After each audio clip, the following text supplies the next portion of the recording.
11ই March, বুধবার। এই দিনটি খুবই গুরুত্বপূর্ণ, কারণ দীর্ঘ কয়েক বছর ধরে যে টানাপোড়েন, অর্থাৎ নাগরিকত্ব আইন, সিএএ, সিটিজেনশিপ অ্যামেন্ডমেন্ট অ্যাক্ট যার নাম, সেই নাগরিকত্ব আইন অবশেষে চালু হলো, যেটাকে আমরা চলতি কথায় বলছি সিএএ।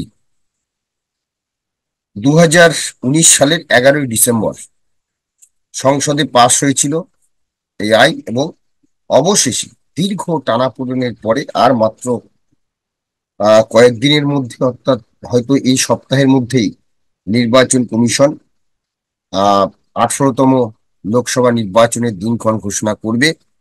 আর ঠিক তার আগেই কার্যকর করা হলো 2024 11ই মার্চ এই সিএএ নাগরিকত্ব আইন চালু করা হলো।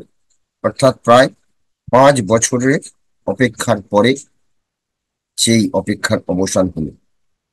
কিন্তু প্রশ্ন হলো, এই বাংলায় যে আহ বিষয়টি গত প্রায় 2 মাস ধরে খবরের শিরোনামে বা বাংলার রাজনৈতিক মহলে তোলপাড় ফেলেছিল, আলোড়ন ফেলেছে, সেটি হচ্ছে সন্দেশখালী ইস্যু।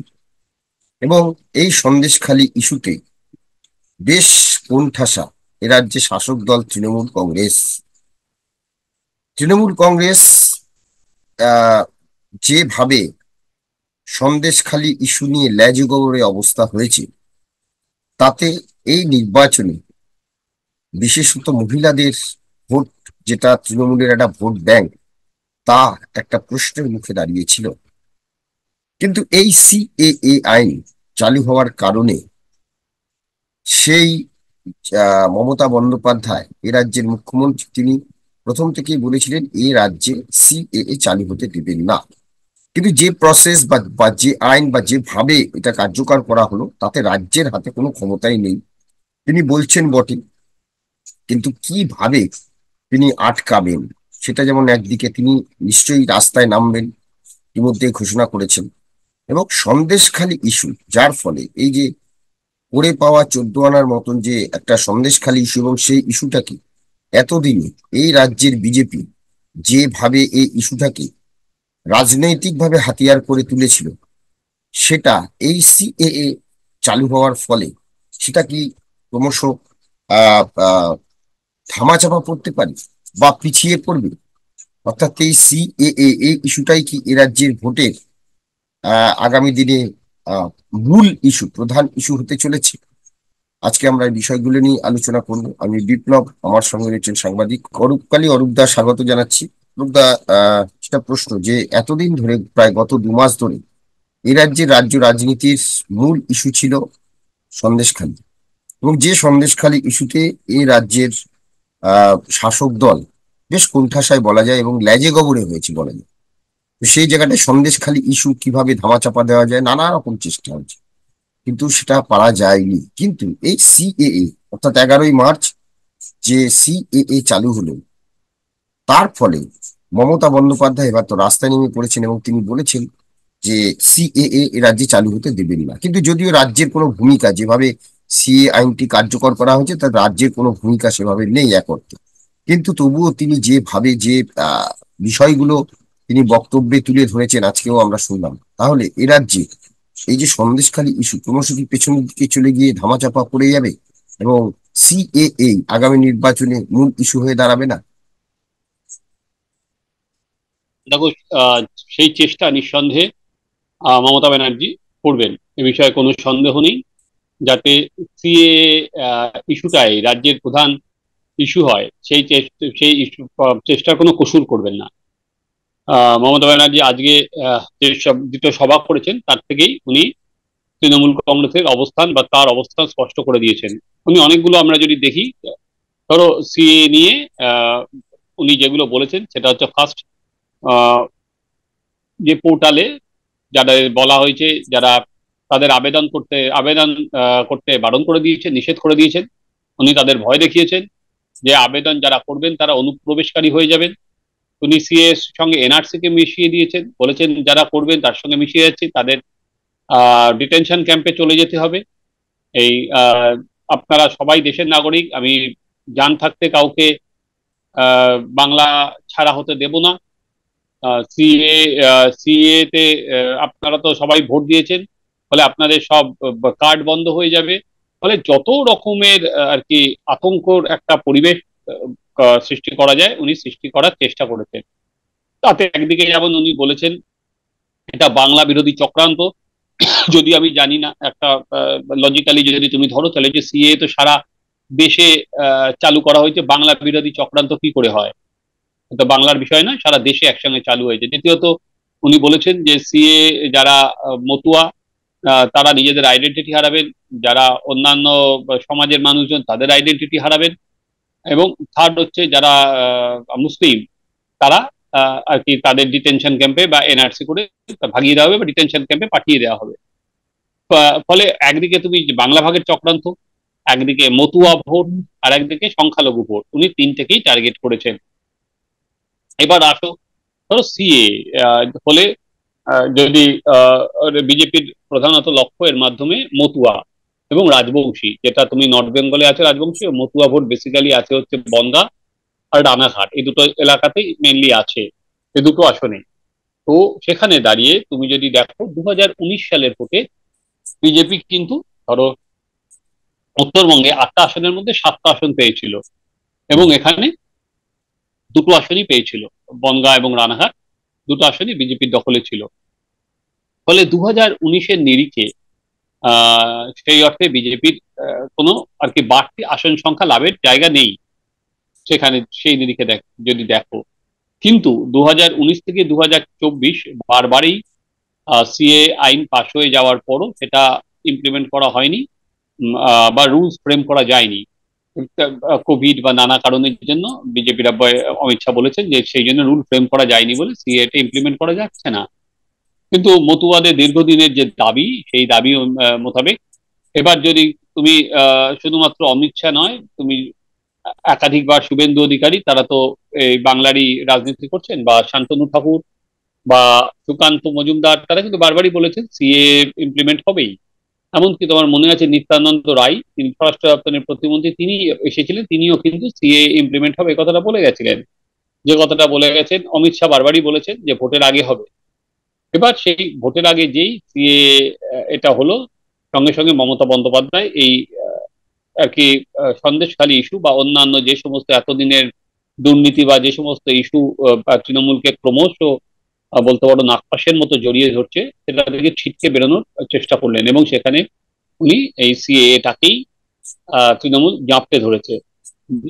আজকে হাবড়া সমাবেশ, যে হাবড়া থেকে সন্দেশখালীর দূরত্ব খুবই কম, তিনি হাবড়ায় গিয়ে যে ভাষায় সিএ কে বলেছেন, ফলে তৃণমূলের এজেন্ডা খুব ক্লিয়ার, যে সিএ কে দিয়ে এন্টায়ার যে ভোটের ন্যারেটিভ সেটা তৈরি করা।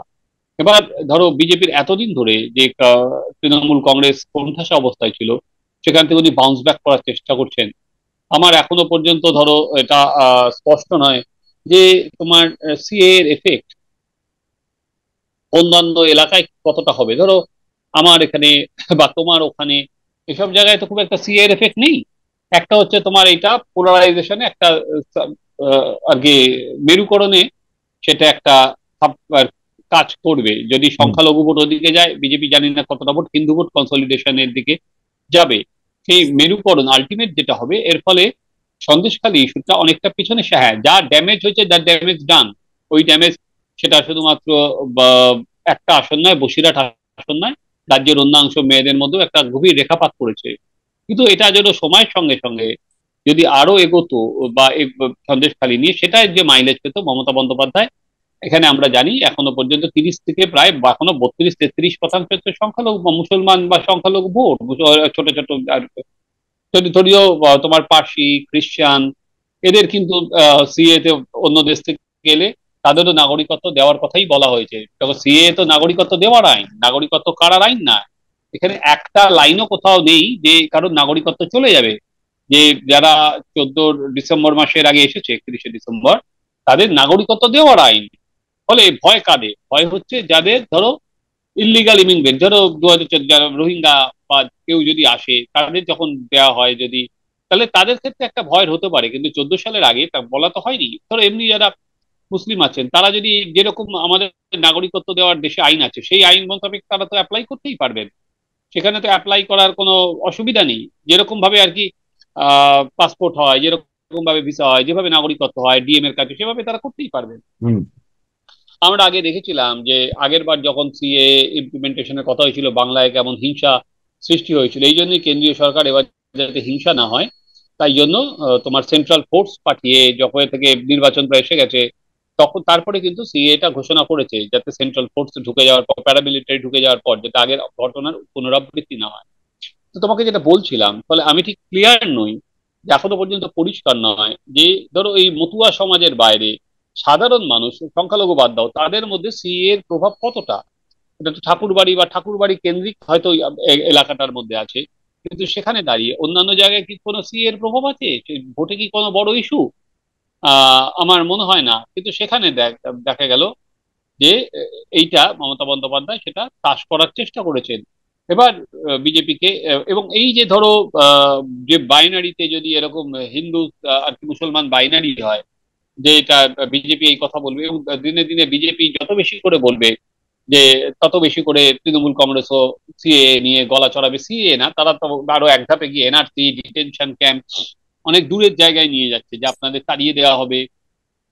তো ফলে এই বাইনারিতে যখন হবে, দ- ধর্মের বাইনারিতে, তখন কিন্তু তোমার অন্যান্য যে দল সিপিএম বা কংগ্রেস ক্রমশ অপ্রাসঙ্গিক হয়ে যাবে বাংলার রাজনীতিতে।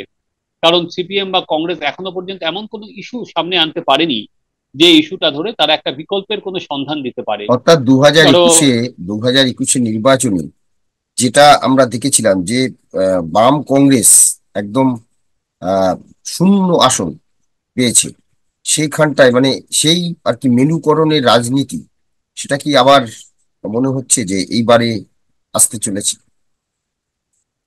স্বাভাবিক সেটা। দেখো, তৃণমূল কংগ্রেসের আমরা দেখেছিলাম 2021 সালের ভোটে 213টা আসন সংখ্যার পেছনে অন্যতম তাদের পুঁজি ছিল হচ্ছে সংখ্যালঘু ভোট বা মুসলিম ভোট। সেই ভোটটা প্রায় 90% কেন তারও বেশি তাদের পকেটে ঢুকেছিল। তো তৃণমূল কংগ্রেসের ঝুলিতেই গিয়েছিল। ফলে এবারও ধরো, যদি তৃণমূল কংগ্রেস সংখ্যালঘু ভোট পুঁজি করতে পারে, এবং তার সাথে ধরো সিএ বা এখানে যদি অন্যান্য রাজবংশী বাই হয়, তাহলে তৃণমূল কংগ্রেস তো অনেকটাই গেনার। সেখানে দাঁড়িয়ে বহুটাই গেনার যদি তৃণমূল কংগ্রেস লোকের মধ্যে এই একটা ধারণা সৃষ্টি করতে পারেন। ফলে বিজেপি যে একতরফা ভাবে যে ইস্যুগুলো নিয়ে চেষ্টা করেছিল, বিভিন্ন ধরনের দুর্নীতি, এবং যেই দুর্নীতির প্রতিবাদের অন্যতম মুখ হিসেবে অভিজিৎ গাঙ্গুলি আজকে বিজেপিতে জয়েন করলো, যে দুর্নীতিটাকে যে ইস্যু করে তোলার চেষ্টা হবে অভিজিৎ গাঙ্গুলিকে সামনে রেখে, সেটাই তো করা হবে। একদিকে আমি সন্দেশখালীকে সামনে রেখে তুমি মহিলাদের ইস্যুকে তুলে ধরছো, মহিলাদের সম্ভ্রমের ইস্যুকে তুলে ধরছো, নারী নিরাপত্তার ইস্যুকে তুলে ধরছো। একইভাবে তুমি আহ, আহ, আর কি অভিজিৎ গাঙ্গুলিকে সামনে রেখে সে হচ্ছে দুর্নীতির বিরুদ্ধে, তুমি বলতে পারো পোস্টার বয়। তো সামনে রেখে দুর্নীতি, যারও আমরা শেষ যে শিলিগুড়ির যে সভায় যেখানে প্রধানমন্ত্রী এলেন, অভিজিৎ গাঙ্গুলি কিন্তু সেখানে পরিষ্কারভাবে দুর্নীতির ইস্যুতেই বললেন, যেটা বাংলার মানুষ তার থেকে শুনতে চায়। তো সেখানে অভিজিৎ গাঙ্গুলিকে আহ, এই দুটো জায়গা থেকে মমতা ব্যানার্জি বা তৃণমূল কংগ্রেস তার থেকে বেরোতে পারছে। এবং একটা কথা বলি বিপ্লব, আমি নাম বলছি না সেই নেতা, বিজেপির এক শীর্ষ নেতা রাজ্যের, তার সঙ্গে আমার কথা হচ্ছিল যে বেশ কিছুদিন আগেই, ধরো 5 থেকে 7 দিন আগে। তো তখন আমি তাকে বলছিলাম যে কি অবস্থা, কি বুঝছেন এখনো পর্যন্ত তো পরিস্থিতি অনুকূলে। সেই নেতা কিন্তু একটা কথা তখনই বলেছিল, অরূপদা, সবই তো ঠিক আছে, কিন্তু সিএ যে রুল ফ্রেম হবে সঙ্গে সঙ্গে তো এরা ঝাঁপিয়ে পড়বে তৃণমূল। তখন আর কি সংখ্যালঘু ভোট কোন দিকে কনসলিডেশন হয়, এটা খুব গুরুত্বপূর্ণ। ঠিকই এখনো ধরো শুধুমাত্র 2021 সালে সংখ্যালঘু কনসলিডেশনের পেছনে অন্যতম বড় কারণ ছিল শীতলকুচি, এই যে ফায়ারিং হয়ে সংখ্যালঘুরা মারা গেলেন, সেখানে অন্যতম বড় যেটা কনসলিডেশনের তৃণমূলের পক্ষে হয়েছিল। তো এবারও সিএ কতটা নেয়, কি নেয়, কতটা তার পক্ষে যায়, সেটা স্বাভাবিক। ফলে তৃণমূল কংগ্রেস মরিয়া সিএ এটাকে পুঁজি করে ফিরে আসার জন্য। এবার দেখা বিজেপি কিভাবে সেটা বাদ গড়ে তোলে, এবং সেই বাদ কতটা শক্তিশালী। যদিও স্মৃতি ইরানি হোক বা অন্যান্য সেন্ট্রাল লিডার হোক, তারা বলবে, শুভেন্দু অধিকারীরা বলবে, পাল্টা চ্যালেঞ্জ করবেন। এবং মানুষ কিভাবে নেয়, মানুষ কি একইভাবে নেয়? তুমি যদি দেখো, অলরেডি বিভিন্ন সংখ্যালঘু নেতা তারাও, আহ ইমাম তারাও পর্যন্ত বলছেন না সিএ এটা প্রয়োজন। মূল লড়াইটা যে তৃণমূল ভার্সেস বিজেপির আগামী দিনে তৃণমূল এটা করার চেষ্টা করবে, এ বিষয়ে কোনো সন্দেহ নেই। দেখার, যেটা বললাম, বিজেপি কিভাবে সেটার বিরুদ্ধে একটা আর কি প্রচারটাকে নিয়ে যেতে পারে। একদম, আমরাও সেদিকেই নজর রাখবো যে সন্দেশখালী ইস্যু, বিভিন্ন দুর্নীতির যে ইস্যুগুলো এতদিন শিরোনামে ছিল বাংলার রাজনীতিতে, যেটা একদম সামনের সারিতে ছিল, যেটা নিয়ে বলা যায় যে এক প্রকার বিরোধীরা পুঁজি করেছিল, কিন্তু সিএ চালু হওয়ার পর সেই পুঁজি আবার নতুন ভাবে ভাবতে হবে না তো? আহ আগামী দিনের পরিস্থিতি কি হয় সেদিকেই আপাতত আমাদের নজর থাকবে। ধন্যবাদ অরুণদা, ধন্যবাদ আপনাদের। আমাদের এই আলোচনা নিয়ে আপনাদের মতামত কমেন্টস বক্সে জানাবেন। ভালো লাগলে অবশ্যই লাইক দেবেন এবং চ্যানেল সাবস্ক্রাইব করুন। সবাই ভালো থাকবেন, নমস্কার। বাংলা বলছি চ্যানেলটি সাবস্ক্রাইব করুন এবং সমস্ত অনুষ্ঠানের আপডেট পেতে বেল আইকনটি অন করুন।